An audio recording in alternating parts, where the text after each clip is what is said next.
So my last question is always some variation of, if you could go back toward the start of your publishing career, or wherever would be most useful to you, and give yourself some advice that would have made a significant amount of difference for you, and might make a significant amount of difference for all of the authors and future literary agents listening now, what would you go back and tell yourself? And Kyle, we'll start with you. Oh no, I was going to make Saba go first. So that you don't steal my idea. Saba, do you want to go first? Sure. I guess it would be nice to be able to tell myself that I should stick through and not be on the verge of giving up as much as I was.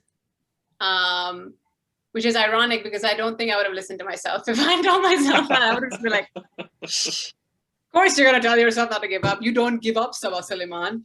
But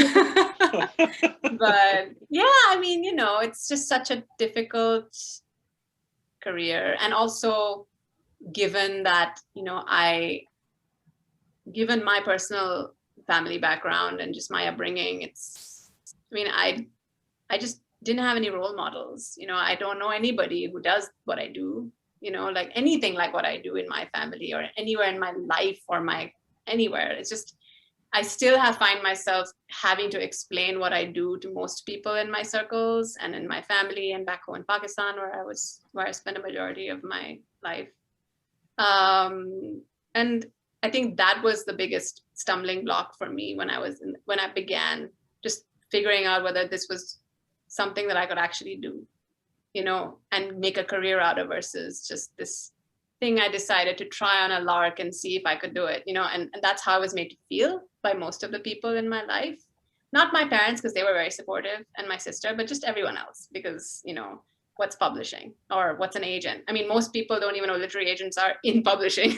So yeah, I think I would have told myself to just, you know, not worry about that as much as I did. Now I feel much more confident that what I do is a real thing. It's a real job, and that I make a difference, and that I'm good at it, and that it's not just me flailing around figuring out what I can do. That's not being a doctor or a lawyer or an engineer like every other South Asian. So yeah. Where can esteemed audience find you online, follow you on Twitter, all that good stuff? Yeah, I have a website. That's my full name.com, sabasulaiman.com. And I am on Twitter and Instagram at Agent Saba. That's AGENTSABA.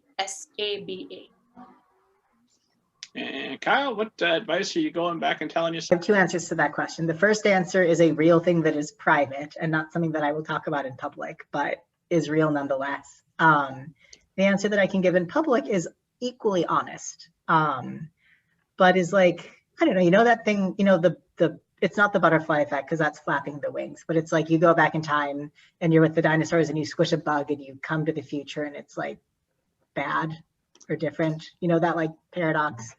I like, knock on wood, like Baruch Hashem, I feel very happy with where I am in publishing, and I'm like extremely lucky and extremely like blessed to be where I am. And I think if I had gone back and told myself anything, that would potentially change where I am now.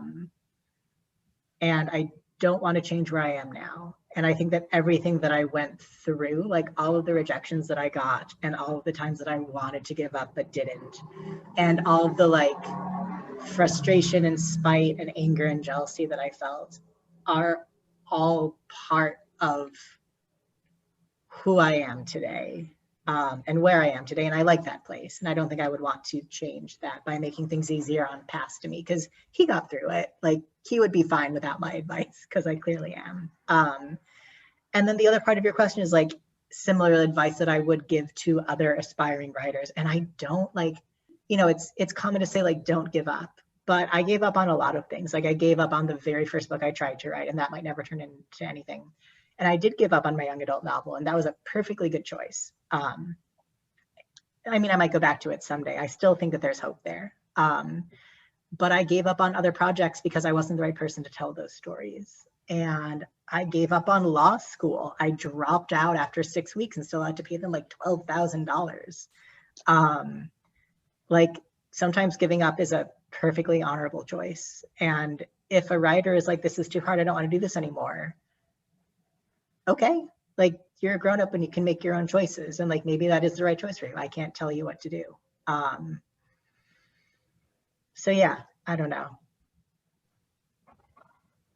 I don't want to squish a bug and have everything be different now. Where can a esteemed audience find you online and follow you on Twitter and all that good stuff? My website is myname.com. So KYLELUKOFF.com. And then my Twitter handle is @Shekels, SHEKELS_library, which is a reference to a character in a China Mieville novel, The Scar. Do you know China Mieville, Rob? Have you read his books? I know the name. I have not read the books. Oh, he's so good. And in The Scar, there's this kid named Shekel who's like a cabin boy who is illiterate, who learns how to read in a children's library. And like he finds a children's book that is actually like the key to the like big underwater monster mystery situation. And I like the idea of like a children's book being the key to something larger. So that's why it's Shekel's library. It's not a reference to any kind of currency or nation. That's what I thought, obviously. But anyway. No, I feel like I need to clarify that. And signed him anyway. That's. I don't want to make it like librarian who likes money. I don't know.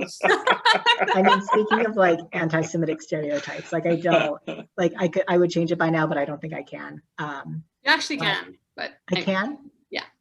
Oh, okay. Maybe I will, because like not enough people have read The Scar, and I don't talk about my Twitter handle enough, and I don't want people to think that it's a reference to like. Yeah, I've gotten like a couple followers that are clearly like anti-Semitic trolls who, yeah, it's bad. So I should change that. You'll have to tell me how to later, Saba. Sure. So check the website, esteemed audience, to find the new Twitter handle that's coming soon. As always, you know who I am, esteemed audience. Go to middlegradeninja.com. Read all the most amazing interviews that will change your life for the better. Download your free copy of Banneker Bones and the Giant Robot Beans. And God willing, I'm alive. I'll see you next week.